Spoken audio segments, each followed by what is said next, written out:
Hi everyone, welcome back to my channel. I'm cooking now chicken leg soup and, and boiling chicken leg and chicken broth.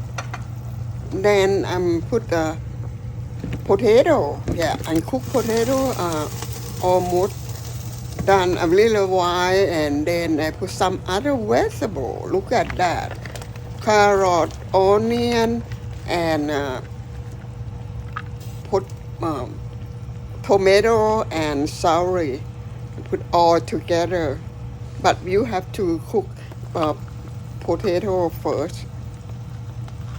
Yeah, I'm gonna leave them boil them for a little while.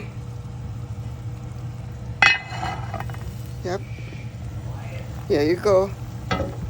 This is my soup, my chicken leg soup with all kind of vegetable. You can put vegetable you like. It's a healthy soup for me.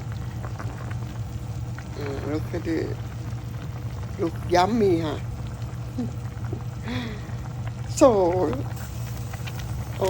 done. Really good, healthy. I love that. A lot of vegetable.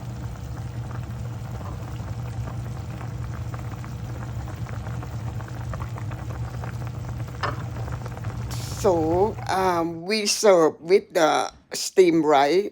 Yeah, look at it, all done. Thank you very much for your watching. Bye bye.